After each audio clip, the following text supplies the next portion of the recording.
Hello, welcome to Flip Preaching. My name's Andy. We're going to look at the gospel passage for the week to come and unpick it before we hear it in church. This week the passage is a lot nicer than the one we did last week. If you watched that, it's Mark 6, 30 to 34, and then we're going to skip a chunk, 53 to 56. Now, this is all a bit strange. When the people who put this plan of the Bible readings together, and this is a globally followed plan, it's a bit odd that they missed out the middle chunk, because the middle chunk is where all the good stuff happens. What we're left with is a kind of bit where not much happens and another bit where not much happens, where Mark kind of summarises. It's almost like a montage of stuff that goes by. But we're going to dig deep and we're going to try and find the good news in these bits which surround the bit that we're missing out for today. We look at it in a different week, by the way, the bit that came in the middle. So the first chunk is Jesus gathering his apostles. He calls them apostles now, people who've been sent out after he'd sent them out a couple of weeks ago.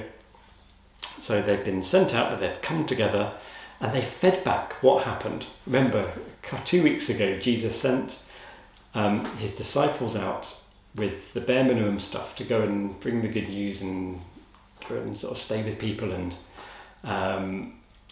do good stuff. And this is their kind of debrief. So they come together. It says they did it in a deserted place in a wilderness, which is important for Mark's gospel. And they're hanging out, debriefing, but still the crowds come. And Jesus had compassion on them because they were sheep without a shepherd. And he began to teach them many things. The bit at the end, the second chunk, was again after crossing over the Sea of Galilee. Crowds rushed to Jesus to meet him, and he began to have this sort of crowd building up around him, wanting him. They begged him that they might touch the fringe of his cloak, and all who touched it were healed. So this is Jesus responding to the needs of crowds. Okay, so a couple of bits from the Old Testament I think are really interesting in relation to this. Numbers 15.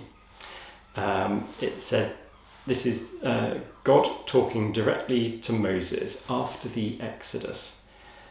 And he says that the people are to make fringes on the corners of their garments and put a blue cord on the fringe at each corner, sometimes called a tassel. So people are commanded to have these fringes around their cloaks, these tassels hanging off the end of them. And the point of this, it says, is you shall remember my commandments. I'm the God who brought you out of the land of Egypt to be your God. It's a reminder that God is the God who saved these people from a terrible situation, gave them a new start, set them free from captivity. And the tassels are a reminder of that. So the same fringes, and Jesus wore a cloak with these fringes on apparently. People wanted to touch the fringes and get, and that's what healed them. Remember, of course, a few weeks back we had the woman in the crowd who touched the edge of his cloak, touched his fringe, and was healed of this bleeding for 12 years. So perhaps this Numbers passage connects us back to the Exodus.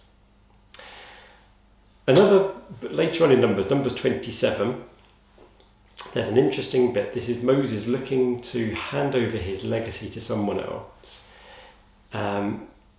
He prays that God will bring someone to help so that the people will not be like sheep without a shepherd. Same phrase, again as in the Mark passage.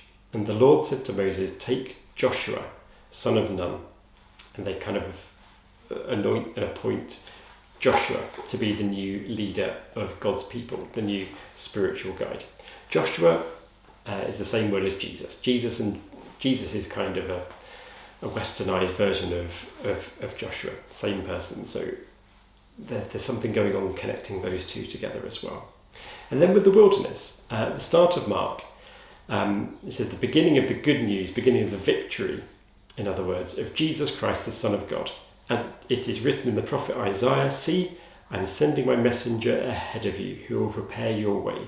The voice of one crying out in the wilderness, prepare the way of the Lord, make his paths straight. The wilderness is a metaphor all the way through Mark's Gospel. Also, the sea works in the same way. These geographical locations, the wilderness and the sea, are kind of enemy territory, places where God's presence is not yet there. And right at the start of Mark's Gospel, we have this promise that Jesus will come and make a path through the wilderness, make it easy. So these two passages take place on the edge of things. They take place in the wilderness, in the place where it's hard work. That's a bit hidden, but it's very much there. The disciples are chilling out in the wilderness, and that's where the crowd come in the first chunk. Second chunk, they're on the seaside. They're at the edge of the sea, the edge of the place where evil lives. This is kind of doing ministry in enemy territory. And do you know what? The response is phenomenal.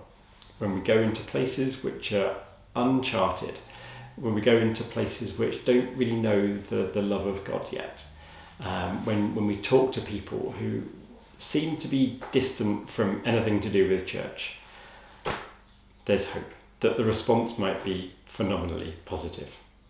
So a few questions. 1, what do you make about the wilderness and the sea location?